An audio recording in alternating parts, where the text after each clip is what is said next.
ஒரு பெரிய ஆறு, அதை கடந்து அடுத்த பக்கம் போகணும். இந்த பக்கம் 8 பேர் நின்றுட்டு இருக்கிறாங்க. 8 பேரும் சேர்ந்து ஒரு குழுவா வந்திருக்கிறாங்க. இவங்க எல்லாருமே பண்டிதர்கள், குருமார்கள், அதாவது அறிவாளிகள். இவங்க எல்லாரும் அந்த ஆற்றை கடந்து அடுத்த கரைக்கு போகணும். அப்புறம் அங்க இருந்து பக்கத்துல இருக்கிற ஒரு ஊருக்கு போய் சேரணும். கரை ஓரமா ஒரு படகு கட்டி கிடந்தது. அதுல ஏறி உக்காந்தாங்க.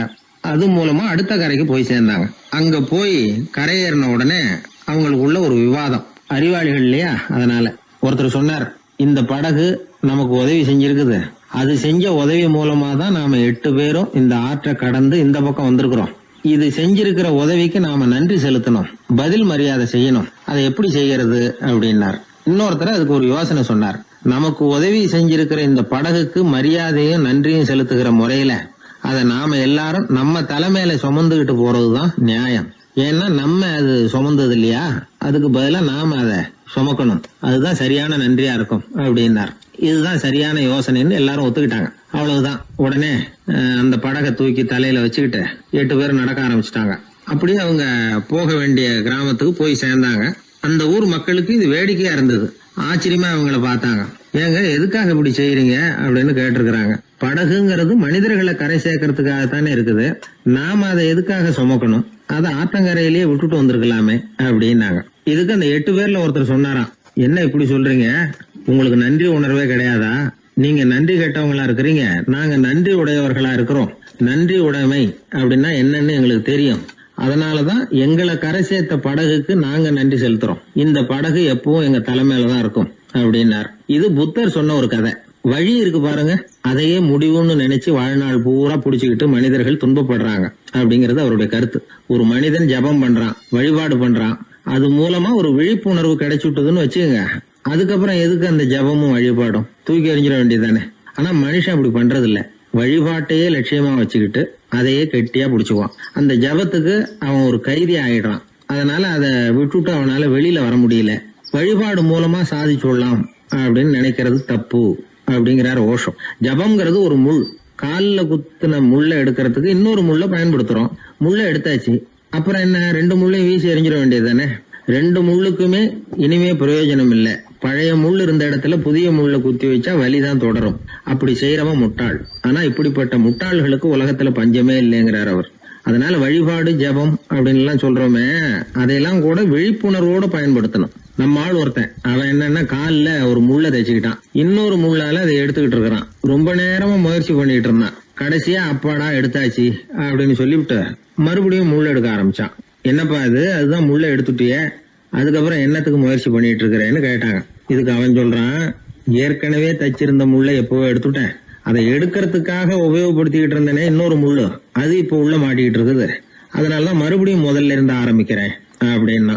இப்படி வாழ்க்கையில முதல்ல இருந்து ஆரம்பிக்கிறவர்களும் அதிகம், முதல்லயே இருந்துகிட்டு இருக்கிறவங்களும் அதிகம். வாழ்க்கையில படிப்படியா முன்னேறணும், வாழ்க்கையை புரிஞ்சுக்கிட்டு முன்னேறணும். அதுக்கு இந்த பெரியவர்கள் சொல்லுகிற தத்துவத்தை எல்லாம் சரியா புரிஞ்சுக்கிட்டு அது பிரகாரம் நாம நடக்கணும். ஒரு பெரிய இடத்து பொண்ணு நிறைய படிச்சிருக்கிறா, பட்டங்கள் எல்லாம் வாங்கியிருக்கிறா, வேலைக்கு எதுக்கும் போகல, அதுக்கு அவசியமும் இல்லை. வசதியான குடும்பம். அந்த பொண்ணுக்கு பொழுதுபோக்கு என்ன தெரியுமா? பத்திரிகை படிக்கிறது, தொலைக்காட்சி பார்க்கறது, வானொலி கேட்கறது, இதுதான் பொழுதுபோக்கு. முக்கியமா அதுல வர்ற விளம்பரங்களை கவனிக்கிறது. சந்தைக்கு ஏதாவது புதுசா பொருள் வந்திருந்தா உடனே காரை எடுத்துட்டு போக வேண்டியது, அதை வாங்கிட்டு வந்துட வேண்டியது. ஒரு நாள் அது மாதிரி ஒரு விளம்பரம் கண்ணில் பட்டது. புதுமையான சமையல் செய்யக்கூடிய சாதனம் ஒன்று வந்திருக்கிறதாக செய்தி. உடனே அதை வாங்கணும்னு ஆசை. வழக்கம் போல அன்னைக்கு சாயந்தரமே காரை எடுத்துட்டு புறப்பட்டா. பார்த்தா விலை அதிகம்தான், இருந்தாலும் அதை பத்தியெல்லாம் கவலைப்படல. அதிக விலை கொடுத்து அந்த சமையல் இயந்திரத்தை வாங்கிட்டு வந்துட்டா. ஒரு பெரிய அழகான அட்டைப்பெட்டிக்குள்ள அது இருந்தது. துண்டு துண்டு பாகங்களா அதுக்குள்ள அடுக்கி வைக்கப்பட்டிருந்தது. அதை ஒன்னோட ஒண்ணு சேர்த்து முழு இயந்திரமா ஆக்கிய வேண்டியது நம்ம வேலை. அதெல்லாம் எப்படி ஒண்ணு சேர்க்கறது? அதுக்காக ஒரு கையேடு அது உள்ளே வச்சிருக்கிறாங்க. அந்த பொண்ணு வீட்டுக்கு வந்தா அட்டைப்பூட்டியை பிரிச்சா, ஒவ்வொரு துண்டு பாகத்தை எடுத்து வெளியில வச்சா, பக்கத்துல அந்த விவர புத்தகத்தை வச்சுக்கிட்டா. அது பிரகாரம் அந்த பாகங்களை இணைச்சு பார்த்தா சரியா வரல. மறுபடியும் எல்லாத்தையும் பிரிச்சு பரப்பி வச்சுட்டு ஆரம்பத்துல இருந்து வர்றா. அப்பவும் சரியா வரல. சரி, நேரம் அந்த கடைக்கு போய் அங்கிருந்தே ஒரு ஆளை அழைச்சிட்டு வந்துருவோம் அப்படின்னு சொல்லி காரை எடுத்துட்டு அவ புறப்பட்டா. கடையில இருந்து ஒரு ஆளை கையோட அழைச்சிட்டு வந்தா. 2 பேரும் வந்து சேர்ந்தாங்க. அங்க அவங்களுக்காக ஒரு ஆச்சரியம் காத்துக்கிட்டு இருக்கு வீட்டுல. என்ன ஆச்சுன்னா, அந்த சமையல் இயந்திரம் அழகா கோக்கப்பட்டு அங்க இருக்குது. அது மட்டும் இல்ல, அதுல சமையல் வேலையும் நடந்துகிட்டு இருக்குது. யார் அதை பண்ணது? அவளுக்கு ஆச்சரியம். சமையல் வேலை செய்கிற பணிப்பெண் அங்க வந்தா. வேலை செய்யறவோ, நான் தான் அதை செஞ்சேன்னா. அந்த பொண்ணுக்கு படிக்க தெரியாது, பள்ளிக்கூடத்துக்கே போனதில்லை, சமைக்க தெரியும், அவ்வளவுதான். படிப்பறிவு இல்லாத காரணத்தினால அந்த குறிப்பு புத்தகத்தையும் அவளால படிச்சிருக்க முடியாது. எப்படி இதை பொறுத்தன அப்படின்னு ரொம்ப ஆச்சரியமா கேட்டாவோ, அந்த விவரம் தெரியாத பொண்ணு, பணி பொண்ணு சொல்றா, படிப்பறிவு இல்லாத போது மூளையை பயன்படுத்த வேண்டிய கட்டாயம் ஏற்படுது, வேற ஒண்ணும் இல்ல அப்படின்னாலாம். படிப்பு மூலமா அறிவை சேகரிச்சுக்கலாம், புத்திசாலித்தனத்தை சேகரிக்க முடியாது. தகவல் அறிவுங்கிறது ஞானம் ஆகாது அப்படின்னு சொல்லுவாங்க. அதுதான் இதுல முக்கியம். நம்மாலும் ஒருத்தன் ரயில்ல பிரயாணம் பண்ணா, ராத்திரி பூரா பயணம், விடிஞ்சதும் பார்த்தா அவன் போட்டியே காணல, யாரை திருடிட்டு போட்டாங்க. அதுக்காக இவன் கவலைப்படணும்ல, கவலைப்படல, சிரிச்சுக்கிட்டு இருக்கிறான். எதிரில் இருந்தவர் கேட்டார், ஏங்க பெட்டியை அவனோ எடுத்துட்டு போட்டானே, அதுக்காக கவலைப்படலையா நீங்க அப்படின்னாரு. நான் எதுக்காக கவலைப்படணும், அதோட சாவி என்கிட்ட தானே இருக்கு அப்படின்னு நானும். இவன் தந்தியை விட வேகமா போகக்கூடியது எது அப்படின்னு கேட்டார் ஒருத்தர். வதந்தின்னார் இன்னொருத்தர். அவர் அப்படி சொன்னதுல ஒன்னும் தப்பு இல்ல. வதந்தி வேகமா பரவறதுக்கு என்ன காரணம்? 1க்கு 2 மிகைப்படுத்தி சொல்ற மனுஷ சுபாவம் ஒரு காரணம், சொல்றத அப்படியே நம்புறது இன்னொரு காரணம். எப்பொருள் யார் யார் வாய் கேட்பினும் அப்பொருள் மெய்ப்பொருள் காண்பது அறிவு அப்படின்னாரு வள்ளுவர். யாரு எதை சொன்னாலும் அதை அப்படியே நம்ப கூடாது, அறிவு வேலை செய்யணும். அதுல எந்த அளவுக்கு உண்மை இருக்குது அப்படின்னு கண்டுபிடிக்கணும். முக்கியமான பொறுப்புல உள்ளவங்களுக்கு எல்லாம் இது ரொம்ப முக்கியமா தேவைப்படுகிற ஒரு தகுதி. ஒரு நாட்டுல ஒரு சாதாரண ஆள் ஒருத்தன் இருந்தான். அவங்கிட்ட ஒரு கழுதை இருந்தது, ரொம்ப பிரியமா வளர்த்தான். அவனுக்கு அது ரொம்ப நெருக்கமான நண்பன். வேற மனுஷங்க யாரும் கிடைக்கல போல இருக்குது. அந்த கழுதைக்கு கந்தர்வசேனன் அப்படின்னு பேர் வச்சான். அந்த பேரை சொல்லிதான் அவன் அதை கூப்பிடுறது வழக்கம். அவ்வளவு பிரியமா வளர்த்த அந்த கழுதை ஒரு நாள் திடீர்னு செத்து போச்சு. எப்படி இருக்கும் அவனுக்கு? ரொம்ப சங்கடப்பட்டான், சாப்பிட கூட பிடிக்கல. அவனுக்கு முகத்தை வந்து மூணு வச்சுக்கிட்டு அவன் பாட்டு உட்காந்துருக்கிறான். அந்த நேரம் பார்த்து அவனுக்கு வேண்டியப்பட்ட ஒருத்தன் அந்த பக்கமா வந்தான். அவனை பார்த்தான். ஏன்டா அப்படி உட்காந்துருக்கிற அப்படின்னு கேட்டான். கந்தர்வசேன செத்து விட்டதா சொல்லி குலுங்கி அழ ஆரம்பிச்சுட்டான் இவன். கந்தர்வசேனன் யாருன்னு கேட்டான் இவன். அப்படி கேட்ட உடனே அவன் இன்னமும் சத்தம் போட்டு ஒவ்வொன்னு கத்த ஆரம்பிச்சுட்டான். துக்கம் அதிகமாயிட்டுது. அவன் அழற வேகத்தை பார்த்ததும், சரி கந்தர்வசேனன்கிறது முக்கியமான ஒரு பெரிய மனுஷன் போல இருக்கு அப்படின்னு இவன் முடிவு பண்ணிட்டான். நம்ம ஃப்ரெண்டோட துக்கத்தை நாமளும் பகிர்ந்துக்கணும்னு நினைச்சான். உடனே தலையை மொட்டை அடிச்சுக்கிட்டான், மீசை எடுத்துட்டான், கருப்பு உடை போட்டுக்கிட்டான். கந்தர்வசேனன் இறந்த செய்தி இப்படியே காத்து வாக்குல பரவ ஆரம்பிச்சது ஊர் பூரா. ஊர்ல உள்ளவங்க எல்லாம் இந்த செய்தியை கேட்டதும் அவங்களும் தலையை மொட்டை அடிச்சுக்கிட்டு கருப்பு துணி போட்டுக்க ஆரம்பிச்சுட்டாங்க. ஒரே நாள்ல நகரம் பூராவும் துக்கத்துல ஆழ்ந்து போச்சு. எங்க பார்த்தாலும் மொட்டை தலை, கருப்பு துணி. அந்த நாட்டு அமைச்சர் இதை பார்த்தார். ஜனங்கள் எல்லாம் வருத்தமா இருக்கிறாங்களே அப்படின்னு நினைச்சு சில பேரை கூப்பிட்டு விசாரிச்சார், என்ன விஷயம் அப்படின்னு. கந்தர்வசேனன் செத்துட்டார், அதனாலதான் இப்படி துக்கம் அனுஷ்டிக்கிறோம் அப்படின்னாங்க. அவராவது கொஞ்சம் யோசனை பண்ணி பார்த்திருக்கலாம்ல. கந்தர்வசேனன்னு சொல்றீங்களே, யார் அது அப்படின்னு விசாரிக்கலாம்ல. விசாரிக்கல. மக்கள் துயரத்துல நாமளும் பங்கு எடுத்துக்கணும் அப்படின்னு தான் அவர் நினைச்சார். அவரும் உடனே மொட்டை அடிச்சுக்கிட்டு கருப்பு சட்டை போட்டு ஆரம்பிச்சுட்டார். அமைச்சர் இப்படி இருக்காருங்கிற செய்தி அரசருக்கு எட்டுச்சு. அவர் என்ன பண்ணாரு, அவரும் மொட்டை போட்டுக்கிட்டு தூக்கம் அனுஷ்டிக்க ஆரம்பிச்சுட்டார். அன்னைக்கு ராத்திரி ராஜா மொட்டை தலையோட அந்த புறத்துக்கு வரார், முகத்தை முன்னு வச்சுக்கிட்டு. ராணி பார்த்தாங்க. என்னங்க இது, என்ன விஷயம், உங்க துக்கத்துக்கு என்ன காரணம்னு கேட்டாங்க. ராஜா ரொம்ப கவலையோட, கந்தர்வசேனன் செத்துட்டாராம், ஜனங்கள்லாம் வருத்தத்துல இருக்கிறாங்க, அதனால நானும் அவங்களோட துக்கத்துல பங்கெடுத்துக்கிறேன், ஒரு ராஜாவோட கடமை இல்லையா அது அப்படின்னார். அது சரி, கந்தர்வசேனன் யாரு, உங்க அப்பாவா அண்ணனா, எதுக்காக தலையை மொட்டை அடிச்சிங்க அப்படின்னு கேட்டாங்க ராணி. அதுக்கப்புறம் தான் ராஜா யோசிக்க ஆரம்பிச்சார். ஆமா, அதுவும் சரிதானே, நாம என்னத்துக்கு அவசரப்பட்டு இப்படி பண்ணோம் அப்படின்னு சொல்லி நினைச்சுக்கிட்டு அதுக்கப்புறம் அமைச்சரை கூப்பிட்டார். அப்புறம் விவரம் கேட்டார். யாருங்க இது கந்தர்வசேனங்கிறது யாருன்னு கேட்டார். அவரும் அதுக்கப்புறம் தான் யோசிக்க ஆரம்பிச்சார். அவரு ஜனங்களை கூப்பிட்டு விசாரிச்சார். ஒவ்வொருத்தரா விசாரிச்சுக்கிட்டே கடைசியா அந்த ஆளுகிட்ட போய் சேர்ந்தாங்க. கந்தர்வசேனன் யாருன்னு கேட்டாங்க. என்னோட கழுதைன்னு அவன். ராஜாவும் மந்திரியும் தலையை தொங்க போட்டுக்கிட்டாங்க. எல்லாரும் சொல்றதையும் கண்ணை மூடிட்டு நம்ப ஆரம்பிச்சா கதை இப்படிதான் போய் முடியும். இந்த காலத்துல எல்லாம் சில பேர் சொல்ற விஷயம் கப்சா மாதிரி இருக்கும், ரீல் விடுறார் அப்படின்னு நினைப்போம். ஆனா அதுலயும் உண்மை இருக்கும். ஒருத்தர் ரொம்ப பெருமையா சொன்னார், சார் 10 பேர் ஒரே குடையில வந்தோம் சார், ஒரு சொட்டு தண்ணி கூட எங்க யார் மேலயும் படல சார் அப்படின்னார். 10 பேர் ஒரே குடையில வந்திருக்கிறாங்க, ஒரு சொட்டு தண்ணி கூட மேல படலையா, பெருமையா சொன்னார். அது எப்படிங்கன்னு கேட்டோம். அவர் சொல்றாரு, ஏன்னா அப்ப மழையே பெய்யல சார் அப்படின்னார். நம்ம உடம்புல ரத்த அழுத்தம் இருக்குதே, அது நல்லதா கெடுதலா? உடனே அது கெடுதல்னு தான் சொல்லுவோம். ஆனா உண்மை அது இல்லை. இயற்கையா உள்ள ரத்த அழுத்தம் நம்ம உடம்புக்கு தேவையான ஒண்ணு. அந்த அழுத்தம் அதிகமா போனாதான் கெடுதல். அததான் நாம பிபின்னு சொல்றோம். ஆனா அது உண்மையிலேயே உயர் ரத்த அழுத்தம், ஹைப்பர் டென்ஷன். இதயம்ங்கிறது ஓயாம வேலை செஞ்சுக்கிட்டு இருக்கிற ஒரு பம்பு. இதயம் சுருங்கி ரத்தத்தை பம்பு செய்யறப்போ ரத்த அழுத்தம் கூடுதலா இருக்கும். இதுக்கு பேரு சிஸ்டாலிக் பிளட் பிரஷர் அப்படின்னு பேர். இதயம் விரிந்த நிலைக்கு திரும்புறப்போ ரத்த அழுத்தமும் குறையுது. இதுக்கு பேரு டயஸ்டாலிக் பிளட் பிரஷர் அப்படின்னு பேர். இப்படி இது மாறி மாறி இருக்கும். இந்த பிபி 140 90 இப்படின்லாம் சொல்றாங்கல்ல, இதுதான். சீரா இருக்க வேண்டிய ரத்த அழுத்தம் ஒரு அளவுக்கு மேல அதிகரிச்சுட்டா ஆபத்து ஆரம்பம்னு அர்த்தம். சரி, இந்த உயர் ரத்த அழுத்தம் உண்டாகிறதுக்கு என்ன காரணம்? இதனாலதான் இது வருதுன்னு ஒரு காரணத்தை குறிப்பிட்டு சொல்ல முடியாது. ஆனா வம்சாவளி காரணம், ரொம்ப டென்ஷனான சூழ்நிலையில வேலை செய்யறது, உடம்பு குண்டா இருக்கிறது, இதெல்லாம் இந்த ஹை பிபிக்கு துணை செய்யுது. அப்படிதான் எடுத்துக்க வேண்டியிருக்குது.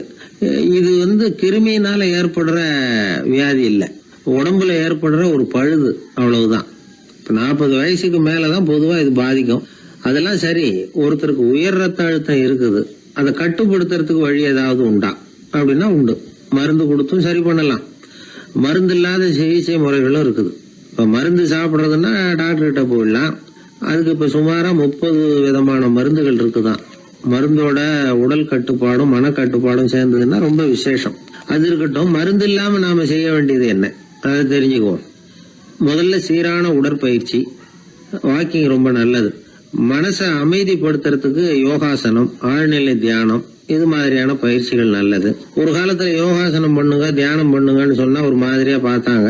இப்ப மருத்துவ நிபுணர்களே அதெல்லாம் ரொம்ப அவசியம்தான் அப்படின்னு சொல்றாங்க. இன்னொரு அதிசய சிகிச்சை முறை இப்போ வழக்கத்துக்கு வந்திருக்குது, பயோ ஃபீட்பேக் அப்படின்னு பேர். மூளையின் அழுத்த அலைகளை பதிவு பண்ணி அதை மறுபடியும் உடம்புக்குள்ள செலுத்தி இந்த ரத்த அழுத்தத்தை சீராக்கி போடுறாங்க. சில பேருக்கு இந்த ஹை பிபி பார்டர் லைன்ல இருக்கும். அவங்களுக்கெல்லாம் மருந்துகள் அவசியம் இல்லை. வாழ்க்கை முறையில சில மாற்றங்களை பண்ணிக்கிட்டாவே போதும். பிஹேவியரல் மாடிஃபிகேஷன்ஸ் சொல்றாங்க. அது எப்படின்னா, பரபரப்பான வாழ்க்கை முறையை தவிர்க்கணும். புகைப்பிடிக்கிற பழக்கம், மது அருந்தும் பழக்கம், இதெல்லாம் இருந்தா விட்டுடணும். சாப்பாட்டுல உப்பை குறைக்கணும். கொழுப்பு சத்து ஆகாரங்களை குறைச்சிக்கணும். முடிஞ்சா விட்டுடலாம். குடும்பத்துல ஏற்கனவே யாருக்காவது ஹை பிபி இருந்தா சந்ததிகள் ஜாகிரதையா இருக்கணும். நடுத்தர வயசு அடைஞ்சவங்க அப்பப்ப அந்த பிபி செக் பண்ணிக்கிறது நல்லது. டாக்டர் சொல்றத நம்மள பல பேர் சரியாவே கேட்கறது இல்லை. அதனாலதான் இடைஞ்சல். ஒரு ஆளு பிபின்னு சொல்லி டாக்டர் கிட்ட போனான். உடம்பு குண்டா இருக்கு, அதை குறைக்கணும், முதல்ல தினமும் உடற்பயிற்சி பண்ணு அப்படின்னாரு. சரின்னு சொல்லிவிட்டு வந்தான், செஞ்சான். கொஞ்ச நாள் கழிச்சு மறுபடியும் டாக்டர் கிட்ட போனான். என்னப்பா எக்ஸசைஸ் பண்ணியா அப்படின்னு கேட்டார். தினமும் பண்ணேன் டாக்டர்னா. என்ன பண்ணேன்னு கேட்டார். முன்னெல்லாம் சிகரெட்டை கடையில வாங்குவேன், இப்ப நான் அப்படி வாங்குறத விட்டுட்டேன். தினமும் நானே என் கையாலேயே உருட்டி தயார் பண்றேன் டாக்டர். இது ஒரு எக்ஸசைஸ் தானே அப்படின்னா. ஒரு தடவை கலைவாணர் NS கிருஷ்ணன் பேராசிரியர் கல்கியை சந்திச்சு பேசிக்கிட்டு இருந்தாராம். கலைவாணர் கல்கியை பார்த்து, எனக்கு கதை எழுத ஆசையா இருக்கு, எப்படி எழுதுறதுன்னு கேட்டாராம். கதை எழுதுறதுக்கு 4 மை வேணும்னாராம் கல்கி. அப்படியா, அப்படின்னா என்னென்ன கலர் மை அப்படின்னு கேட்டிருக்காரு கலைவாணர் சிரிச்சுக்கிட்டே. நான் சொன்னது கலர் மை இல்ல, அது வேற மை. அதாவது கதை எழுதுறதுக்கு தேவைப்படுகிற 4 மை எதுன்னா, 1 திறமை, 2 பேணாமை, 3வது தனிமை, 4வது பொறுமை அப்படின்னாராம். உடனே கலைவாணர், உங்க யோசனை அருமை அப்படின்னாராம். அதுதான் கலைவாணர். பொதுவா எழுத்தாளர்கள் எழுதுற மாதிரி நடந்துக்கிறது இல்ல. ஆனா கலைவாணர் என்ன சொல்லுவாரோ அதே மாதிரி நடந்துக்குவார். எல்லாருக்கும் எல்லாம் கிடைக்கணுங்கிற கருத்தை சினிமா படங்கள்ல வலியுறுத்துவார். அதே மாதிரி நடைமுறை வாழ்க்கையிலேயும் எல்லாருக்கும் எல்லாமும் கொடுப்பார். பணம், பதவி, புகழ் இப்படி எதுவுமே இல்லாத ஒரு சாதாரண மனுஷனா இருந்தா கூட இவர் மனுஷனுக்கு கொடுக்கற மரியாதையில கொஞ்சமும் குறைச்சல் இருக்காது. இந்த குணம் சாதாரணமா எல்லாருக்கும் இருக்கிறது இல்ல. அவரு சினிமா தியேட்டருக்கு போய் சினிமா பாக்குறது வழக்கம். அவரு வந்திருக்கிறாருங்கிறது தெரிஞ்சா போதும், வெளியில பிச்சைக்காரங்க கூடிடுவாங்க. இது அவருக்கு தெரியும். வெளியில நம்மளை நம்பி ஒரு கூட்டம் காத்துக்கிட்டு இருக்குமேன்னு நினைப்பார். உடனே ஒரு 100 ரூபா நோட்டை கொடுத்து சில்லறையா மாத்திட்டு வர சொல்லுவார். படம் முடிஞ்சு வெளியில வர்றப்போ சில்லறையோட வருவார். எல்லாருக்கிட்டையும் கொடுத்துருவார். ஏன்னா எல்லாரும் தேடிட்டு வருவாங்க அவரை. என்ன எல்லாரும் சௌக்கியமா இருக்கிறீங்களா அப்படின்னு பிரியமா விசாரிப்பார். ஏதோ ரொம்ப நெருங்கின சொந்தக்காரங்களை விசாரிக்கிறது மாதிரி விசாரிப்பாரு. தன்கிட்ட இருக்கிற சில்லறையை எல்லாருக்கும் சமமா பிரிச்சு கொடுத்துட்டு தான் அங்கிருந்து புறப்படுவார். ஒரு நாள் அது மாதிரி புறப்படுற சமயத்துல ஒரு சின்ன பையனுக்கு சில்லறை எதுவும் கிடைக்கல கொடுக்கறதுக்கு. இது கலைவாணருக்கு தெரியாது. கார்ல ஏறி புறப்பட்டு போயிட்டார். அந்த பையன் காரை புடிச்சுக்கிட்டு பின்னாடியே ஓடியாந்துருக்கிறான். ஐயா, நீங்களே இல்லைன்னு சொன்னா நான் என்ன பண்றது? இன்னைக்கு பட்னி தான், அம்மாவுக்கு வேற உடம்பு சரியில்லை அப்படின்னு கத்திட்டே ஓடியாந்தானா. கலைவாணர் கவனிச்சுட்டார். உடனே காரை நிறுத்த சொன்னார். இறங்கினார். அந்த சின்ன பையனை கட்டி பிடிச்சிக்கிட்டு என்ன மன்னிச்சுக்கப்பா, நான் கவனிக்காம வந்துட்டேன் அப்படின்னு சொல்லி அழ ஆரம்பிச்சுட்டாராம். இன்னொரு தடவை இதே மாதிரி ஒரு தியேட்டர்ல இருந்து வெளியில வந்திருக்கிறார். ஒரு ஆள் அவர்கிட்ட வந்து நின்றுருக்கார். அவர் கொடுக்கறதுக்கு இவர்கிட்ட பணம் இல்ல. பணம் இல்லையாப்பா அப்படின்னாராம். உங்ககிட்டயே இல்லையா அப்படின்னாராம் அவரு. கலைவாணருக்கு மனசு ரொம்ப சங்கடமா போச்சு. உடனே புறப்பட்டு வீட்டுக்கு போனார். அங்க இங்க தேடி பார்த்து அங்க இருந்த கொஞ்சம் நெஞ்ச சில்லறையை எடுத்தார். காரு டிரைவரை கூப்பிட்டார். தியேட்டர் வாசல்ல நின்றுகிட்டு இருந்த ஆசாமியோட அங்க அடையாளங்களை சொன்னார். காரை எடுத்துட்டு போய் அந்த ஆளை கண்டுபிடிச்சு இந்த காசை கொடுத்துட்டு வா அப்படின்னு அனுப்பி வச்சாராம். பிச்சை போடுறதுக்காக காரை அனுப்புனதாக வேற யாரை பத்தியாவது நீங்க கேள்விப்பட்டிருக்கிறீங்களா? அவர் ஒரு வித்தியாசமான மனிதர், வித்தியாசமான கலைஞர். கலைவாணரோட சகோதரர் கல்யாணம் நடந்தது. அதுல தியாகராஜ பாகவதர் கச்சேரி முடிஞ்ச உடனே அதுல சம்பந்தப்பட்ட கலைஞர்களுக்கெல்லாம் கலைவாணர் பரிசுகள் கொடுக்கிறார். அந்த கச்சேரியில கடம் வாசிச்சவருக்கு மட்டும் மத்த எல்லாருக்கும் கொடுத்ததை விட பெருசா ஒரு வெள்ளி கோப்பையை பரிசா கொடுத்தாராம். மத்தவங்களுக்கு எல்லாம் சின்னதா கொடுத்துட்டு கட வித்துவானுக்கு மட்டும் பெருசா பரிசு கொடுக்குறீங்களே ஏன்னு கேட்டிருக்கிறாங்க. அதுக்கு கலைவாணர் விளக்கம் கொடுத்தாராம். இப்பெல்லாம் ரயில்ல கூட்டம் அதிகங்கிறது உங்களுக்கு எல்லாருக்கும் தெரியும். இந்த வித்துவான் இவ்வளவு பெரிய மண்பானைய ரயில்ல ரொம்ப பத்திரமா உடையாம ரொம்ப தூரத்துல இருந்து கொண்டு வந்திருக்கிறாரே, அது என்ன சாமான்யமான காரியமா?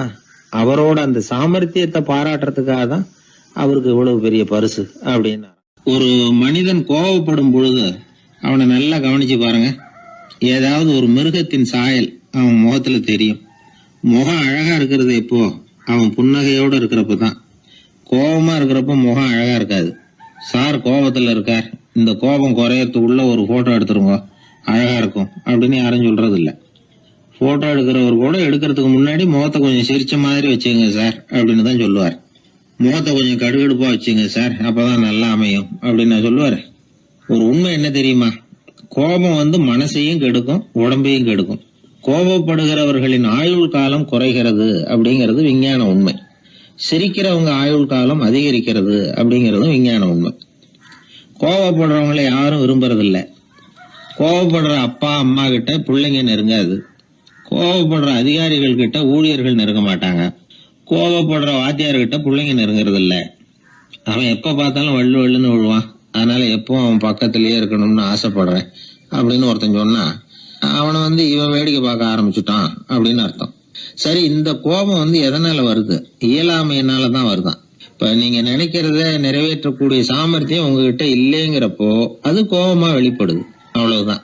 திறமை உள்ளவன் கோபப்பட வேண்டிய அவசியமே இல்லை. ஒரு உண்மையான கவிஞன் கிட்ட போய் ஒரு கவிதை எழுதி கொடுங்க அப்படின்னு சொன்னா அவன் உடனே எரிச்சல் அடையக்கூடாது. எரிச்சல் வந்தா அது அவனுடைய இயலாமையை காட்டுது. சிற்பி சிலை செதுக்கிறதுக்கு கோவப்படக்கூடாது. ஒரு அதிகாரி சொன்னார், நீங்க சொல்றதெல்லாம் சரிதான் சார், இருந்தாலும் கோவப்படலைன்னா வேலை நடக்காது சார், அதனாலதான் தினமும் ஆபீஸ்ல கத்திட்டு கிடக்குறேன் அப்படின்னாரு. ஆனா உண்மை என்ன தெரியுமா? கத்துறதுனால கத்துறதுதான் நடக்குமே தவிர காரியம் நடக்காது. வேலை நடக்கிறது மாதிரி ஒரு பாவனை நடக்கும், அவ்வளவுதான். தவறு செய்கிறவர்களுக்கு தண்டனை கத்துறது மட்டும் இல்ல, திட்டு வாங்குற யாரும் தான் செஞ்சது தவறுதான் அப்படின்னு ஒத்துக்கிறது இல்ல. அத அவங்க உணர்றதும் இல்ல. அப்படி இருக்கிறப்போ திட்டுறதுனால என்ன பிரயோஜனம்? திட்டுறது நோக்கம் என்ன? திட்டு வாங்குறவங்க திருந்தணுங்கிறது தானே. நோக்கம் நிறைவேறாதுன்னா எதுக்காக கத்தணும்? திட்டுறது மூலமாவே ஒருத்தனை திருத்த முடியும்னா திருடுறவனை எல்லாம் கூப்பிட்டு கொஞ்ச நேரம் திட்டி போயிட்டு வாப்பா, இனிமே நீ திருந்திவிட்ட அப்படின்னு சொல்லி வச்சுள்ளாமே. இதுல நாம முக்கியமா புரிஞ்சுக்க வேண்டியது என்னன்னா, கோபம்ங்கிறது நாம அடுத்தவங்களுக்கு கொடுக்கிற தண்டனை இல்ல, அது நமக்கு நாமே கொடுத்துக்கிற ஒரு தண்டனை. அடுத்தவங்களை திருத்துறதாக நினைச்சுக்கிட்டு நம்ம நாமே கெடுத்துக்கிற ஒரு முயற்சி. நம்ம மனசு கெட்டு போகுது, நம்ம உடம்பு கெட்டு போகுது, அதுதான் கண்ட பலன். நம்ம ஆள் ஒருத்தன் சொன்னான், நான் கோபம் வந்துட்டுதுன்னா அதை மனிதர்கள் மேல காட்ட மாட்டேன் சார், அவங்கள திருத்த முடியாதுன்னு எனக்கு தெரியும் அப்படின்னா. வேற என்ன பண்ணுவேன் அப்படின்னு கேட்டேன். பாத்திரங்கள் பேர்ல காட்டுவேன், வீட்டுல இருக்கிற பாத்திரங்களை எல்லாம் எடுத்து வெளியில வீசி எறிவேன் அப்படின்னா. அதனால கோபம் குறைஞ்சுதா அப்படின்னு கேட்டாங்க. எனக்கு குறைஞ்சுது, ஆனா எதிர்த்த வீட்டுக்காரனுக்கு அதிகமாயிட்டுதுன்னு நானும். அது எப்படிறான்னு கேட்டிருக்காங்க.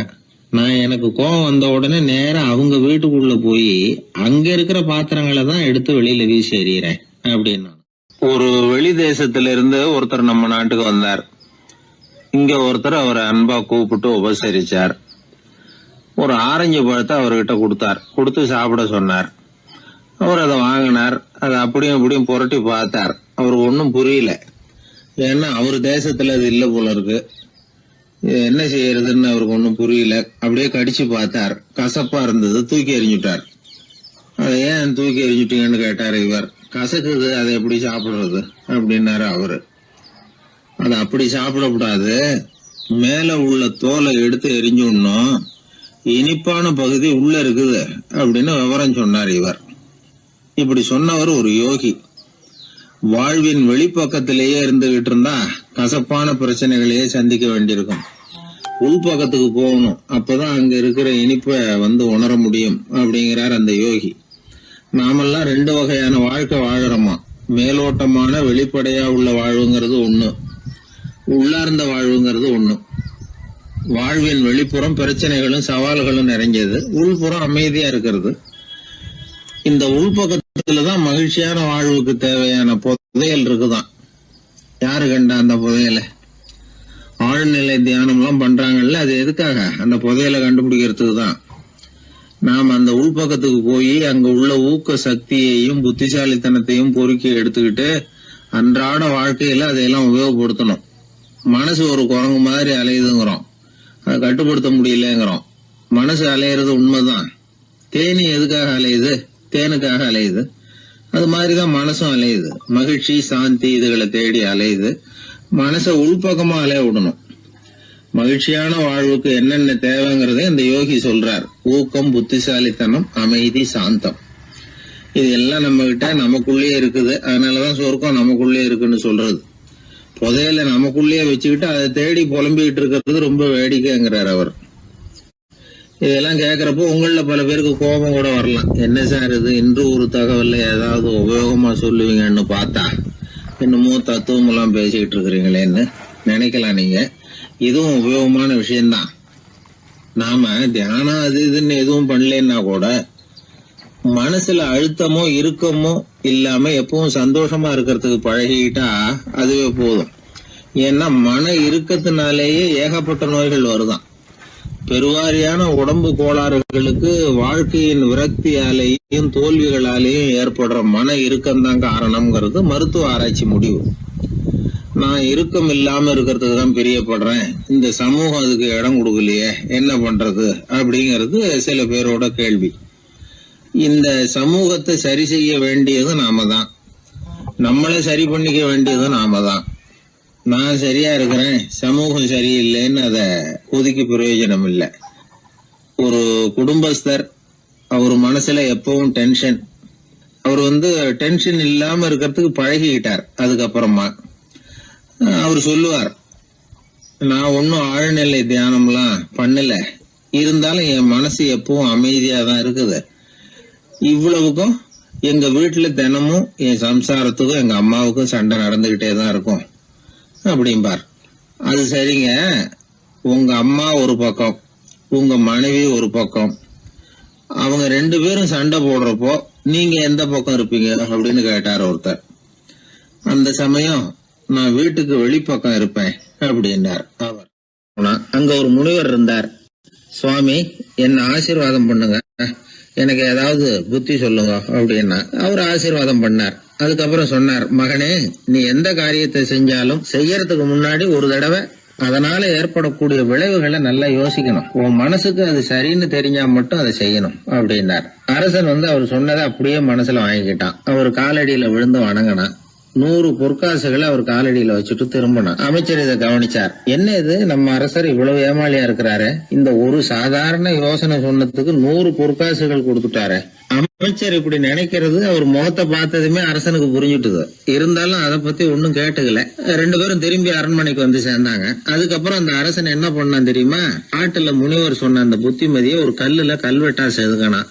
தன்னுடைய அறையில எல்லாரும் கண்ணிலையும் படும்படியாக அப்படி ஒரு இடத்துல பதிச்சு எல்லாரும் பாக்குறது மாதிரி பண்ணிவிட்டான். இப்போ அந்த அமைச்சருக்கு ஆச்சரியம், என்ன இது, நம்ம மன்னருடைய அறியாமையை புரிஞ்சுக்கவே முடியலையே, இத போய் கல்லுல செதுக்கி வைக்கணுமா, பேர்பட்ட அறிவுரையாது அப்படின்னு நினைச்சார். கொஞ்ச நாள் ஆச்சு. ஒரு நாள் அந்த மன்னருக்கு கடுமையான வயிற்று வலி. உடனே அரண்மனை வைத்தியரை கூப்பிட்டார். அவர் வந்து சேர்ந்தார். மன்னரை சோதிச்சு பார்த்தார். கொஞ்ச நேரம் இப்படியே படுத்துருங்க, நான் எங்க வீட்டுக்கு போய் இதுக்கு பொருத்தமா ஒரு மருந்து தயார் பண்ணிட்டு வரேன் அப்படின்னு சொல்லிட்டு ஓடினார். மருந்தோட திரும்பி அவர் வந்த சமயத்துல மன்னர் ஒரு கட்டில்ல கண்மூடி படுத்திருக்கிறார். பக்கத்துல யாரும் இல்ல.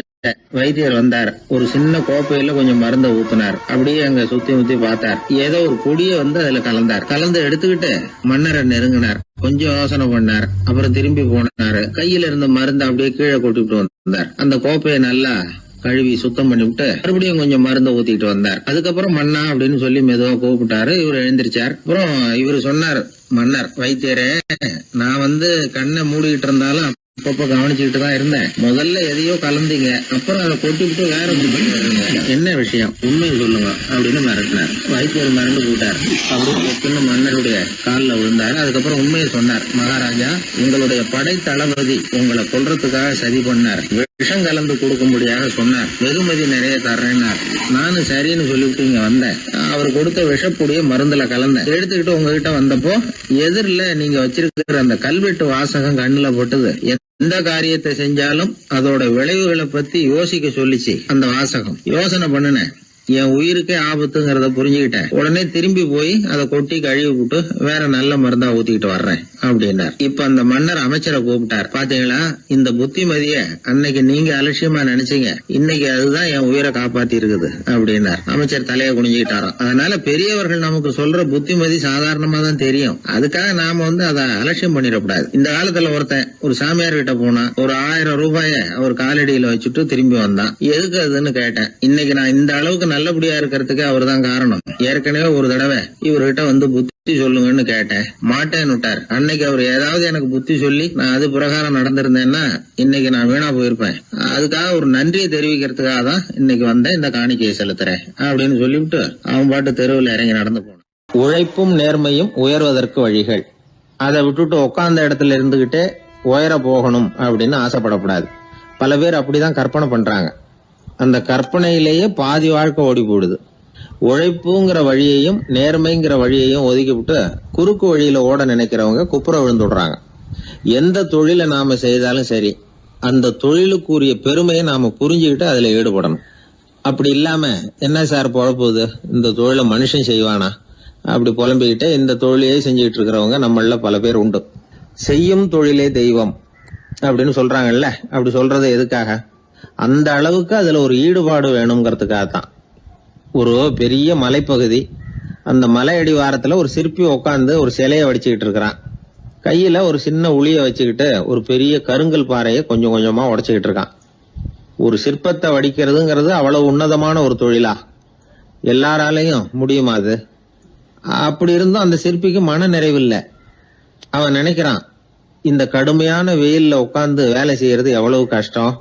நாம ஒரு சிற்பியா இருக்கிறதுனால தானே சூரியன் கடுமையான வெப்ப கதிர்களை நம்ம மேல வீசுறான். நாமளே அந்த சூரியனா இருந்துட்டா இந்த கஷ்டம் இருக்காதே. நம்மளை கஷ்டப்படுத்துறவன் நம்மளை விட வலிமை உள்ளவன், அதனால நாம அவனா மாறி விடுறதுதான் நல்லது அப்படின்னு அந்த சிற்பி யோசனை பண்ணான். அவன் எண்ணம் உடனே நிறைவேறிட்டுது. இயற்கைங்கிற மாபெரும் சக்தி அவனை ஒரு சூரியனா மாத்தி விட்டுது. சிற்பி இப்போ ஒரு சூரியனா மாறினான். இனிமே இந்த உலகத்துல நம்மளை விட வலிமை உள்ளவன் வேற யாரும் கிடையாது அப்படின்னு நினைக்க ஆரம்பிச்சுட்டான். அவனுக்கு மகிழ்ச்சியா இருந்தது. அந்த மகிழ்ச்சி அதிக நேரம் நீடிக்கல. ஏன்னா கொஞ்ச நேரத்துல ஆகாயத்துல கரிய மழை மேகங்கள் அப்படியே சூழ்ந்து வந்தது. சூழ்ந்து வந்த மேகங்கள் சூரியனை மறைக்க ஆரம்பிச்சது. இப்போ சூரியனா இருந்த அந்த சிற்பி நினைச்சு பாக்குறான், என்ன இது, என்னையே இந்த மேகம் மூடி மறைக்குதுன்னா அது என்னை விட பெரிய ஆளா தான் இருக்கணும். அதனால இனிமே நாம சூரியனா இருக்கக்கூடாது, நாம மேகமா தான் இருக்கணும், அதுதான் கௌரவம் அப்படின்னு நினைக்க ஆரம்பிச்சிட்டான். இப்பவும் பாருங்க, இயற்கை அவனுடைய ஆசையை நிறைவேற்றி வச்சது. சூரியனா இருந்த சிற்பி மேகமா மாறினான். வான வீதியில அப்படி உல்லாசமா வர ஆரம்பிச்சான். அந்த உல்லாசமும் அதிக நேரம் நீடிக்கல. எதிரில் பார்த்தா பிரம்மாண்டமான மலைகள் வழியை அடைச்சிட்டு நிக்குது. வேகமா வந்த மேகம் மலையில மோதிக்கிட்டுது. அந்த மலையை தாண்டி அப்பால செல்ல முடியல. இப்போ அந்த மேகம் நினைக்குது, நாம எந்த தடையும் இல்லாம அந்தரத்துல மிதந்து வர்றோம். நம்மையே போக விடாம தடுக்குதுன்னா அந்த மலைக்கு எப்பேற்பட்ட வலிமை இருக்கணும். இனிமேல நாம மேகமா இருந்து பிரயோஜனம் இல்ல, இருந்தா மலையா இருக்கணும், அதுதான் பெருமை அப்படின்னு நினைக்க ஆரம்பிச்சான். இப்பவும் பாருங்க, இயற்கை அவனுடைய ஆசையை நிறைவேற்றி வச்சது. மேகமா இருந்த சிற்பி மலையா மாறினான். பெரிய மலை பூமிக்கும் வானத்துக்குமா நின்றுகிட்டு இருக்கு. இனிமே நமக்கு எந்த கவலையும் இல்லை அப்படின்னு நினைச்சது அந்த மலை. இப்படி நினைச்சுக்கிட்டு இருந்த வேளையில அந்த மலையோட காலடியில அடிவாரத்துல ஏதோ சத்தம் கேட்டது. என்ன சத்தம் இது அப்படின்னு சொல்லி அந்த மலை மெதுவா குனிஞ்சு பார்த்துதான். பார்த்தா அங்க ஒரு மனுஷன் தன்னுடைய கையில உளிய வச்சுக்கிட்டு மலையை கொத்திக்கிட்டு இருக்கிறான். ஏதோ ஒரு சிற்பத்தை வடிக்கிறதுக்காக அவன் முயற்சி பண்ணிட்டு இருக்கிறான். இப்போ அந்த மலை நினைச்சுதான், மலையையே ஒருத்தன் உடைக்கிறான்னா அவன் எப்பேற்பட்ட வலிமை உள்ளவனா இருக்கணும். இனிமேலும் மலையா இருந்து பிரயோஜனம் இல்ல, மனுஷனா மாறணும், அதுதான் சரி அப்படின்னு நினைச்சுதான். அந்த வினாடியே அந்த மலை ஒரு மனுஷனா மாறிச்சு. அவன் கையில ஒரு உளி, பழையபடியே ஒரு கருங்கல் பாறையை கொத்த ஆரம்பிச்சான். அந்த ஆள் பழைய நிலைமைக்கு வந்துட்டான். இந்த கதையிலிருந்து நாம தெரிஞ்சுக்க வேண்டியது என்னன்னா, தன்னுடைய உண்மையான பலம் என்னங்கிறது தெரியாமலே தாவி தாவி தடுமாறிக்கிட்டு இருக்கிறான் மனுஷன் அப்படிங்கிறது தான்.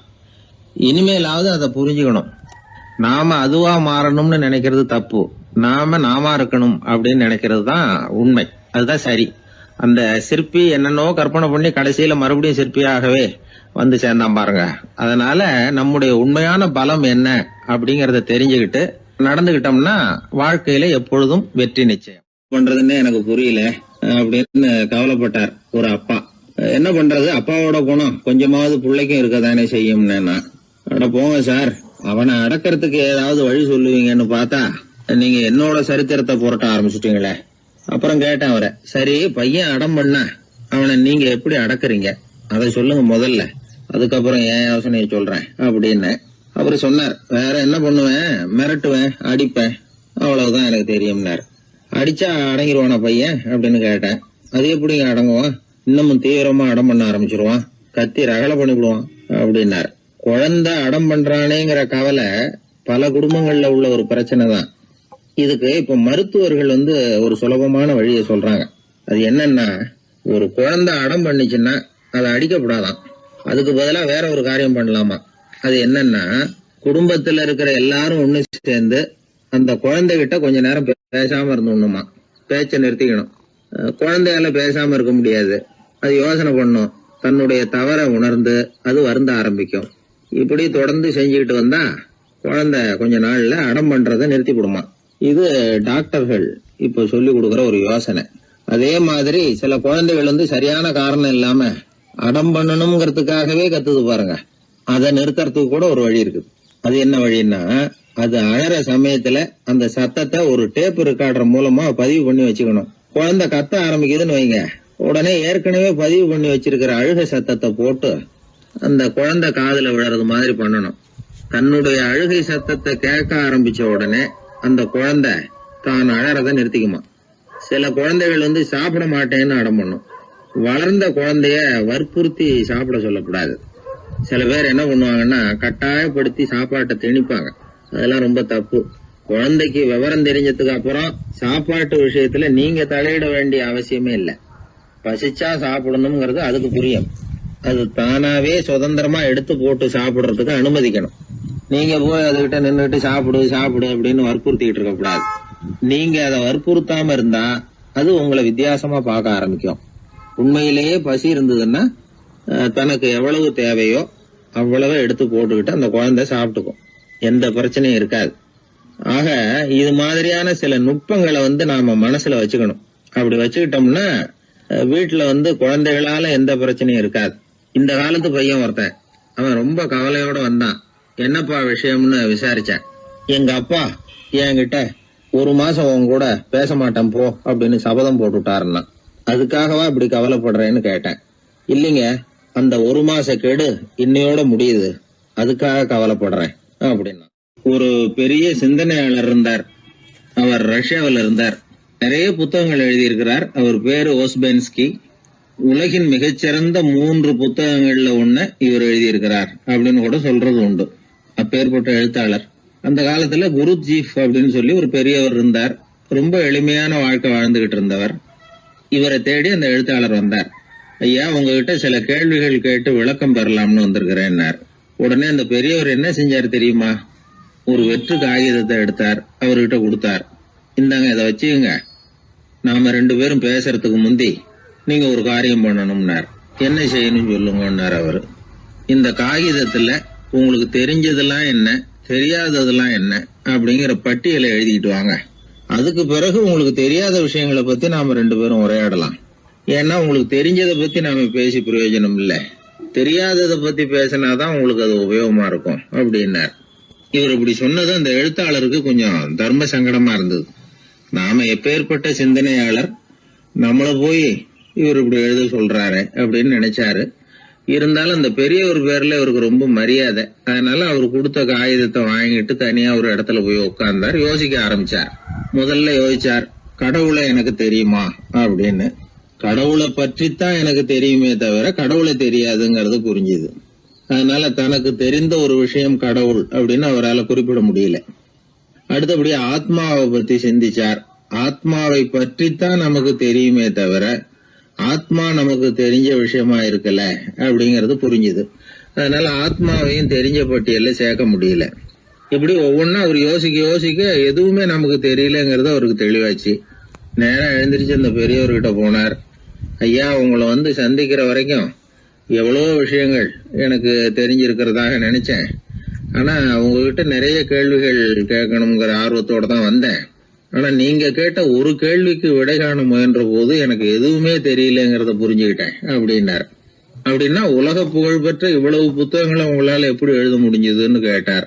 இவர் சொன்னார், ஐயா, இப்பதான் எனக்கு புரியுது. எனக்கு தெளிவில்லாத பல விஷயங்களையும் நான் எழுதியிருக்கிறேன். அவையெல்லாம் வெற்றும் வார்த்தை குவியல்கள்ங்கிறத நான் இப்ப உணர்றேன். வார்த்தைகளே அறிவு அப்படிங்கிற மயக்கத்திலிருந்து இப்ப நான் விடுபட்டுட்டேன். அறிவுத்துறையில நான் ஒரு பூஜ்யம்ங்கிறது புரிஞ்சு போச்சு அப்படின்னார். இப்ப பெரியவர் சொன்னார், இப்பதான் உங்களுக்கு உண்மையான அறிவு ஏற்பட ஆரம்பிச்சிருக்குது. எப்போ ஒரு மனிதன் தன்னுடைய அறியாமையை உணர ஆரம்பிக்கிறானோ அப்போதுதான் அறிவின் தொடக்கத்துல அடி எடுத்து வைக்கிறான் அப்படின்னார். அதுக்கு பிறகு என்னாச்சு தெரியுமா? இந்த எழுத்தாளர், சிந்தனையாளர் ஓஸ்பென்ஸ்கி புஸ்தகம் எதுவுமே எழுதலையாம், அதோட விட்டாராம். நம்முடைய அறியாமை நமக்கு புரிய ஆரம்பிச்சுட்டுதுன்னா நமக்கு அறிவு வளர ஆரம்பிச்சுட்டுதுன்னு அர்த்தம். அது நமக்கு புரியறது இல்லை, அதுதான் சிக்கல். ஒரு நண்பர் சொன்னார், சார், நான் எப்போ வீட்டை பூட்டி விட்டு வெளியூர் போனாலும் திருடன் பூட்டை உடைச்சு விடுறான். அதனால இப்ப புத்திசாலித்தனமா ஒரு காரியம் பண்ணிவிட்டு உங்க ஊருக்கு வந்திருக்கிறேன்னார். என்ன செஞ்சிருக்கிறீங்கன்னு கேட்டேன். வீட்டை பூட்டாமலே வந்துட்டேன் அப்படின்னார். உபயோகமா இருக்கு அப்படின்னார். உடனே பார்வை இல்லாத அந்த பெரியவர் சொன்னாரு, வெளிச்சம்னு ஒண்ணு உண்மையிலேயே இருக்குதா அப்படின்னு கேட்டாராம். உண்மையிலேயே வெளிச்சம் இருக்குங்க அப்படின்னு சொல்லியிருக்கிறாங்க, அதை நான் நம்ப மாட்டேன் அப்படின்னாரா அவரு. சூரியன் இருக்கு, சந்திரன் இருக்கு, நட்சத்திரம் இருக்கு அப்படின்னு சொல்லி பார்த்துருக்குறாங்க, அதையெல்லாம் ஒத்துக்கிறேன். ஆனா அதையெல்லாம் என்ன கொஞ்சம் தொட்டு பார்க்க விடுங்களேன் அப்படின்னாராம். அதையெல்லாம் தொட்டு அறிய முடியாது அப்படின்னு சொல்லியிருக்கிறாங்க. அப்படின்னா முகர்ந்து அறியறேன், மோந்து பாக்குறேன். மோர்ந்து பார்க்க விடுங்க, ஏதாவது வாசனை வருதான்னு பாக்குறேன் அப்படின்னு இருக்காரு. அதுவும் முடியாதேன்னாங்களாம். பெரியவர் யோசனை பண்ணிருக்கிறார். சரி, பரவாயில்ல, முரசு அடிக்கிறது மாதிரி அடிச்சு பார்க்கவாவது ஏற்பாடு பண்ணி கொடுங்க, அதை அடிச்சு பார்த்து அதோட சத்தத்தை உணர்ந்துக்கிறேன் அப்படின்னாராம். அதாவது ஒளியின் ஒலியை, அதாவது வெளிச்சத்தின் சத்தத்தை புரிஞ்சுக்கிறேன் அப்படின்னு சொல்லியிருக்கிறார். அதுக்கும் சாத்தியம் இல்லைன்னு சொல்லியிருக்கிறாங்க. சரி, அதுவும் முடியலன்னா அந்த வெளிச்சத்துல கொஞ்சம் எடுத்து என் கையில கொடுங்க, வாயில போட்டு சாப்பிட்டு பாக்குறேன் ருசி எப்படி இருக்குன்னு அப்படின்னு சொல்லி பார்த்திருக்காரு. எந்த வகையிலயும் அவரை அதை ஒத்துக்க வைக்க முடியல. சுத்தி இருந்தவங்க எல்லாம் குழம்பி போயிட்டாங்க. என்னங்க, நாங்க சொல்றத நீங்க நம்பலையா அப்படின்னு கேட்டிருக்காங்க. என்னுடைய 4 புலன்களுக்கும் புலப்படாத ஒண்ண நான் மாயை அப்படிங்கிறேன். நீங்க என்ன அவமானப்படுத்துறதுக்காக இப்படி சொல்றீங்கன்னு நினைக்கிறேன். ஏதோ உங்களுக்கு எல்லாம் பார்வைன்னு ஒண்ணு இருக்கிறதாகவும் அது எனக்கு இல்லைங்கிறதாகவும் சொல்லி என்ன நீங்க அவமதிக்கிறீங்க அப்படின்னார். தர்க்க சாஸ்திரத்துல மேதையான அந்த பெரியவர். சுத்தி இருந்தவங்க பார்த்தாங்க, வெளிச்சம் இருக்குங்கிறத இவர் நம்பணும், இவரை நம்ப வைக்கணும் அப்படின்னா அது புத்தரால தான் முடியும் அப்படின்னாராம் ஒருத்தர். சரி அவர்கிட்டயே போவோம் அப்படின்னு சொல்லி எல்லாரும் அவர்கிட்ட போய் சேர்ந்தாங்க. விவரத்தை சொன்னாங்க. புத்தர் சிரிச்சாராம். எப்படிப்பட்டதுன்னு நான் நினைக்கிறேனோ, அதாவது உண்மை, அப்படித்தான் அவரும் நினைக்கிறார். எதையும் அனுபவபூர்வமா உணர்ந்தாதான் நம்ப முடியும். ஒளிய அனுபவித்து அறியாத வரையில அது இருக்கிறதா இல்லையா அப்படிங்கிற கேள்விக்கு இடம் கிடையாது. அதனால அவரு அதை நம்பாததும் சரிதான் அப்படின்னு சொன்னாராம் புத்தர். அதுக்கப்புறம் சொல்லியிருக்கார், உங்களை குணப்படுத்தி கொள்ளலாம், உங்களுக்கு தேவை ஞானி கிடையாது, உங்களுக்கு தேவை மருத்துவர் அப்படின்னாரா. ஒரு டாக்டர் கிட்ட அழைச்சிட்டு போயிருக்கிறாங்க. பார்வை கிடைச்சிட்டுது. வெளிச்சத்தை கண்டதும் அவர் மகிழ்ச்சி அடைஞ்சார். புத்தரை வணங்கினார். நான் வாதம் பண்ணேன், நீங்க எதிர்வாதம் பண்ணல, என்னுடைய பிரச்சனை மருத்துவரால் தான் தீரும் அப்படின்னு சொல்லி எனக்கு பார்வை கிடைக்க செஞ்சீங்க அப்படின்னாராம். மனித குலத்துல ரொம்ப அதிகமானவர்கள் நிலைமை இப்படித்தான். கண்ணை மூடிக்கிட்டு அதை சரின்னு ஒருத்தர் வலியுறுத்தி சொல்லிட்டு இருந்தா அவருக்கு உதவுறது அப்படிங்கிறது முடியாத காரியம். இந்த காலத்துல சில பேர் கண்களை திறந்துகிட்டே சில காரியங்கள் பண்ணுவாங்க. அது தப்புன்னு அவங்களுக்கு பின்னாடி தான் புரியும். ஒருத்தர் தன்னுடைய வலது காலில் கட்டு போட்டுக்கிட்டு அப்படி வந்தார். என்ன ஆச்சுன்னு விசாரிச்சாங்க. எங்க வீட்டு கண்ணாடி ஜன்னல்களை வெளிப்போக்கமா இருந்து சுத்தப்படுத்திக்கிட்டு இருந்தேன், சரியா தொடச்சிக்கிட்டு இருக்கோமா அப்படின்னு கொஞ்சம் பின்னாடி தள்ளி நின்று பார்த்தேன் அப்படின்னார். அதுக்கும் உங்க கால் உடைஞ்சதுக்கும் என்ன சம்பந்தம்னு கேட்டாங்க.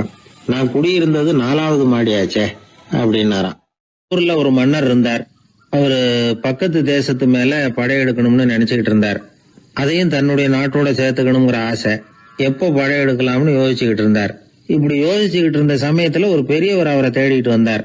அவர் அடிக்கடி வருவார், அவர்கிட்ட பேசிக்கிட்டு இருப்பார். இப்போ அப்படித்தான் வந்தார். என்ன மன்னா யோசனைன்னாரு. இவர் தன்னுடைய யோசனையை சொன்னார். இந்த சமயத்துல மன்னருக்கு தாகம் எடுத்தது, தண்ணி குடிக்கணும் போல இருந்தது. உடனே அங்க இருந்த ஒரு அரண்மனை பணியாளரை கூப்பிட்டார். போய் கொஞ்சம் தண்ணி கொண்டு வாப்பா அப்படின்னார்.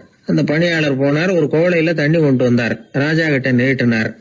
ராஜா அதை வாங்கி குடிக்கிறதுக்காக வாய்கிட்ட கொண்டுட்டு போனார். அந்த நேரம் பார்த்து மன்னா கொஞ்சம் பொறுங்கன்னார் இந்த பெரியவர். ஆவலோட குடிக்க போன மன்னர் அப்படியே நிறுத்திக்கிட்டு பெரியவரை பார்த்தார்.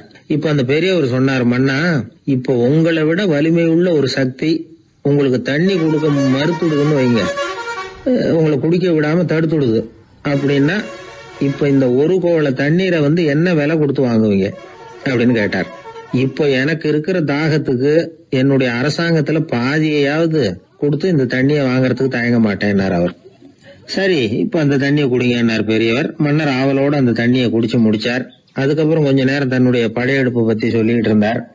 கொஞ்ச நேரம் கழிச்சு மறுபடியும் இந்த பெரியவர் கேட்டார், மன்னா இப்போ நீங்க ஒரு கோவள தண்ணீரை குடிச்சு முடிச்சிட்டீங்க. இப்ப அந்த தண்ணீர் உங்க உடம்ப விட்டு வெளியில வரக்கூடிய பாதை அடப்பட்டு போச்சு அப்படின்னு வச்சுக்கோங்க, அதை வெளியேற்றுவதற்காக நீங்க எவ்வளவு செலவழிப்பீங்க அப்படின்னு கேட்டார். மன்னர் யோசனை பண்ணார். அப்படி ஒரு நிலைமை ஏற்பட்டு போச்சுன்னா என்னுடைய அரசாங்கம் பூராவையும் அதுக்கு ஈடா தர்றதுக்கு கூட தயங்க மாட்டேன்னார்.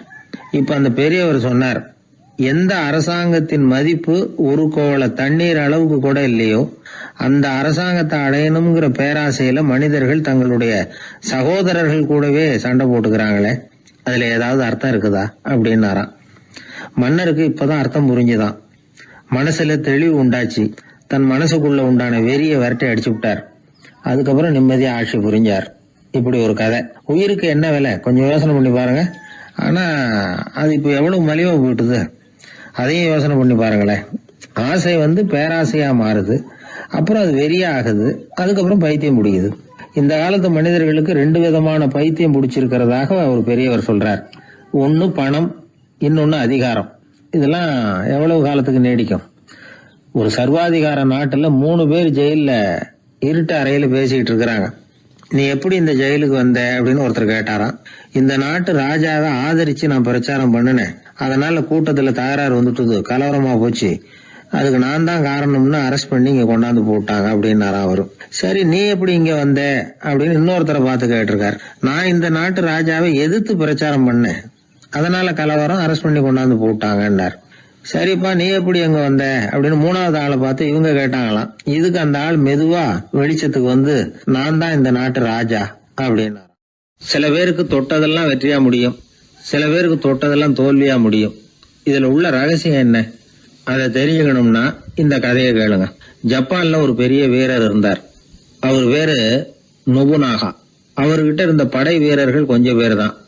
சிறிய படை பலத்தை வச்சுக்கிட்டு பெரிய பெரிய படைகளை எல்லாம் முறியடிச்சிருக்கிறார். அவர் அவ்வளவு சாமர்த்தியம் உள்ளவர். ஒரு தடவை எதிரி மீது படையெடுத்து போயிருக்கிறார். அப்போ அவருடைய படை வீரர்களுக்கும் தளபதிக்கும் ஒரு சந்தேகம் வந்துட்டுது. இந்த போர்ல நாம வெற்றி பெற முடியுமா அப்படிங்கிற சந்தேகம் இருந்தாலும் இதை எப்படி தலைவர்கிட்ட தெரிவிக்கிறது? ரொம்ப யோசனை பண்ணாங்க. கடைசியா கொஞ்சம் துணிச்சலை வரவழைச்சுக்கிட்டு மெதுவா கேட்டுவிட்டாங்க. அவர் பார்த்தார், சரி அதை நாம முடிவு செய்ய வேணாம். புத்த விகாரத்துக்கு போயிட்டு வருவோம், பூவா தலையா போட்டு பாத்துருவோம், என்ன வருதோ அது பிரகாரம் செயல்படுவோம். என்ன சொல்றீங்க? ஏன்னா போருக்கு செல்லும் பொழுது முழு மனசோட போகணும், ஊசலாட்டம் இருக்கக்கூடாது அப்படின்னார். தளபதியும் படை வீரர்களும் சரின்னு ஒத்துக்கிட்டாங்க. உடனே அவங்க எல்லாரும் அங்க பக்கத்துல இருந்த கோயிலுக்கு போனாங்களாம். தலைவர் உள்ள போனார். எல்லாரும் ஆவலோட வெளியில காத்துக்கிட்டு இருக்கிறாங்க. ரொம்ப நேரத்துக்கு அப்புறம் அவர் வெளியில வந்தார். தளபதி, துணை தளபதிகள் எல்லாரையும் கிட்டத்துல கூப்பிட்டார். அவங்க முன்னிலையில ஒரு தங்க காசை எடுத்தார். இத பாருங்க, இப்ப பூவா தலையா போட்டு பாத்துருவோம். பூ வந்தா தோத்துருவோம், தலை வந்தா ஜெயிச்சிருவோம். அதனால பூ விழுந்தா போர் வேணாம், அதை தவிர்த்துருவோம். தலை விழுந்ததுன்னா போருக்கு போவோம். விதி இப்போ நம்ம கையில தான் இருக்கு. இங்க என்ன தீர்ப்பு கிடைக்குதோ அது பிரகாரம் நடப்போம் அப்படின்னு சொல்லிவிட்டு தங்க காசு சுண்டி போட்டார். அது அப்படியே சுழன்று மேல போய் கணீர்னு தரையில வந்து விழுந்தது. எல்லாரும் ஆவலோடு அதை குனிஞ்சி பாக்குறாங்க. தலை விழுந்திருக்குது. ஒரே மகிழ்ச்சி, ஆரவாரம். அதுக்கப்புறம் அவங்களுக்கு சந்தேகம் வரவே இல்லை. அப்படியே உறுதியான ஒரு முடிவோட போருக்கு போனாங்க. வெற்றியோட திரும்பி வந்தாங்க. வெற்றி விழா நடக்குது. தளபதி பேசுறார். இந்த வெற்றியை காசுதான் முடிவு பண்ணுச்சு, அதனால விதியை வெல்ல யாரால முடியும் அப்படின்னார். சொல்லிவிட்டு உட்கார்ந்தார். அப்போ அந்த தலைவர் தன்கிட்ட இருந்த அந்த தங்க காசை எடுத்து ரகசியமா தளபதி கிட்ட கொடுத்தாராம். தளபதி அதை வாங்கி பாக்குறாரு. அந்த நாணயத்துல 2 பக்கமும் தலை தான் இருக்குது. இதுல இருந்து என்ன தெரியுதுன்னா, வெற்றியின் ரகசியம் என்னன்னா மன உறுதி தான். எதை செஞ்சாலும் மனக்குழப்பம் இருக்கக்கூடாது. எண்ணி துணிக கருமம், இது வள்ளுவர் வாக்கு. பரீட்சை ரிசல்ட் வர்ற சமயம் ஒரு பையன் ஒரு காசை சுண்டி போட்டு தலையா பூவா பாத்துக்கிட்டு இருந்தான். என்னப்பா பாஸா ஃபெயிலா பாக்குறியா அப்படின்னு கேட்டாங்க. பரீட்சை ரிசல்ட்டை பொறுத்த வரைக்கும் எனக்கு சந்தேகம் இல்லை சார் அப்படின்னா. அப்புறம் எதுக்கு இது அப்படின்னு கேட்டாங்க. ரிசல்ட் வந்த பிறகு எங்க அப்பா என்ன திட்டுறதோட விட்டுருவாரா இல்ல அடிப்பாரா அப்படிங்கறத தெரிஞ்சுக்கிறதுக்காக இது அப்படின்னு. ஒரே ஒரு ஊர்ல ஒரு ராஜா இருந்தார். அவரு ஒரு வித்தியாசமான ராஜா. எந்த வகையில வித்தியாசமானவர்னு கேட்டா, மக்கள் கிட்ட வரி வசூல் பண்றதுல கொஞ்சம் வித்தியாசமானவர். மற்ற மன்னர்கள் மாதிரி ஒரு நேரடியா வரி வசூல் பண்றது இல்ல, கொஞ்சம் மறைமுகமா அதை பண்ணுவார். அது எப்படின்னா, ஒவ்வொரு குடிமக்களுக்கும் மாசம் ஒரு மரக்கால் நெல்லு மக்கள் கொடுக்கறது இல்ல, ராஜா மக்களுக்கு கொடுப்பார். ஒரு மரக்கால் நெல்ல, அதாவது அரண்மனையில இருந்து ஒவ்வொரு வீட்டுக்கும் நெல் வந்து சேர்ந்துரும். அந்த ஒரு மரக்கால் நெல்ல இவங்க வாங்கிக்கிட்டு அதுக்கு பதிலா ஒரு மரக்கால் அரிசியை ராஜாவுக்கு திருப்பி கொடுக்கணும். இதுதான் அந்த ஊர் வழக்கம். ராஜா வந்து ஜனங்களுக்கு நெல்லை கொடுத்துட்டு அதுக்கு பதிலா அதே அளவு அரிசியா திருப்பி வாங்கிக்குவார். இதை தவிர வரி ஏதும் வசூல் பண்றது இல்ல. இப்படி ஒரு ராஜா. இது மேம்போக்கா பாக்குறதுக்கு ஏதோ சாதாரணமா தெரிஞ்சாலும் குடிமக்கள் ரொம்பவும் கஷ்டப்பட்டாங்க. ராஜா கொடுக்கற நெல்லையும் அரிசியாக்கணும், அதோட இன்னும் ஒரு பாதி அரிசியை இவங்க சேர்த்தும் கொடுத்தாகணும். மக்கள் வந்து ராஜாவை திட்ட ஆரம்பிச்சுட்டாங்க. இந்த ராஜா எப்ப சாவார் அப்படின்னு எதிர்பார்க்க ஆரம்பிச்சுட்டாங்க. ஏன்னா ரொம்ப கஷ்டப்படுத்துறாரு அப்படின்னு. பல பேர் அந்த ஊர்ல வீட்டை காலி பண்ணிவிட்டு வெளி தேசத்துக்கு போயிட்டாங்க. இங்க காலம் தள்ளுறது ரொம்ப கஷ்டம்னு. மக்கள் எதிர்பார்த்தது மாதிரியே நடந்தது. அந்த மன்னன் நோய் வந்து படுத்த படுக்கை ஆயிட்டான். ராஜா அப்படி சாக கிடக்குறாருன்னு தெரிஞ்சும் மக்கள் யாருமே வந்து பாக்கல. எப்படி பாப்பாங்க? அவர் தான் எப்ப போவாருன்னு பாத்துக்கிட்டு இருக்கிறாங்களே. என்ன ஏன் யாருமே வந்து பார்க்க மாட்டேங்கிறாங்க நம்ம குடிமக்கள்ல அப்படின்னு மந்திரி கிட்ட கேட்டார் ராஜா. நம்ம ஊர்ல மக்கள் எங்க இருக்காங்க பாக்குறதுக்குன்னாரு அவரு. ஏன் என்னாச்சு அவங்களுக்குன்னு கேட்டார். அமைச்சர் அப்பதான் அரசனுக்கு அவன் பண்ணின தவற வந்து சுட்டி காட்டினார். மக்களுக்கு இழைத்த கொடுமையை எடுத்து சொல்லி புரிய வச்சார். அதுக்கப்புறம் தான் மன்னருக்கு ஞானோதயம் வந்தது. செய்த பாவங்களை எண்ணி வருத்தப்பட்டான். மெதுவா அமைச்சர் பக்கம் திரும்பி, எங்க என் புள்ளன்னு கேட்டான். அவர் எங்கேயாவது ஊர் சுத்திக்கிட்டு இருப்பார், சூதாட்ட விடுதிகள்ல கிடப்பார் அப்படின்னாரு அமைச்சர். அவன் எங்க இருந்தாலும் உடனே அழைச்சிட்டு வாங்கன்னு உத்தரவு போட்டார் ராஜா. அடுத்த நாளே இளவரசனை கொண்டாந்து நிறுத்தினாங்க. தந்தையே என்ன செய்யணும்னா சொல்லுங்க அப்படின்னு கேட்டான் இளவரசன். அவர் சொன்னார், மகனே, மக்களுக்கு வந்து நான் பொல்லாதவன் ஆயிட்டேன், அவங்க எல்லாம் என்ன நல்லவன்னு சொல்லணும். அப்படி அவங்கள சொல்ல வைக்க வேண்டியது உன்னோட பொறுப்புன்னார். தந்தையே, நீங்க வந்து கவலைப்படாதீங்க, உங்களை ரொம்ப ரொம்ப நல்லவர்னு மக்கள் சொல்லும்படியாக நான் செய்யறேன் அப்படின்னா பையன். அதுக்கப்புறம் கொஞ்ச நாள்ல பையன் பட்டத்துக்கு வந்தான். அவன் என்ன பண்ணான், வரி வசூல் பண்ற முறையில ஒரு மாற்றத்தை உண்டு பண்ணான். என்ன மாற்றம் பண்ணனான்னா, ஒவ்வொரு வீட்டுக்கும் ஒரு மரக்கால் உமிய கொடுக்கறது, அதுக்கு பதிலா ஒரு மரக்கால் அரிசியை வாங்கிக்கிறது. அப்பா என்ன பண்ணாரு, நெல்லை கொடுத்துட்டு அரிசியா வாங்கினார். இவன் மகன் உமிய கொடுத்துட்டு அரிசியா வாங்கினான். கொஞ்ச காலம் ஆச்சு. ஒரு நாள் மந்திரியை கூப்பிட்டு கேட்டான், அமைச்சரே, நம்ம ஊர் மக்கள் என்ன பேசிக்கிறாங்க அப்படின்னு. உங்க அப்பா ரொம்ப நல்லவன்னு பேசிக்கிறாங்க அப்படின்னாரு அமைச்சர். எப்படி இருக்கு பாருங்க, இவன் பண்ற கொடுமையில அப்பங்காரன் ரொம்ப நல்லவன் ஆயிட்டான். அதாவது இளவரசனை விட பழைய மன்னரே ரொம்ப நல்லவர், ரொம்ப பாதி கஷ்டம் தான் இது முழு கஷ்டம்ங்கிறது மாதிரி ஆயிட்டுது. எப்படியோ அப்பாவுக்கு கொடுத்த வாக்க புள்ள காப்பாத்தி விட்டான். அதாவது மன்னர் ரொம்ப நல்லவர்னு சொல்ல வைக்கிறேன்னு தானே சொன்னான், அதே மாதிரி சொல்ல வச்சுட்டான். இந்த காலத்துல இது மாதிரி அப்பாவுக்கு உதவுற பிள்ளைகள் உண்டு. ஒரு பிள்ளையாண்டான்னு சொன்னான், நான் எங்க அப்பாவுக்கு ரொம்ப ரொம்ப உதவியா இருக்கிறேன் அப்படின்னா. அப்படியா, உங்க அப்பாவுக்கு ரொம்ப உதவியா இருக்கிறியா அப்படின்னா, உங்க அப்பா என்ன செஞ்சுட்டு இருக்காருன்னு கேட்டேன். சும்மாதான் இருக்கிறார் அப்படின்னா அவன். சும்மா இருக்கிறதுக்கு இவன் உதவியா இருக்கிறானா? இப்படி இருக்கிறாங்க. அதாவது நல்லவன் அப்படின்னு பேர் வாங்குறது ரொம்ப கஷ்டம்.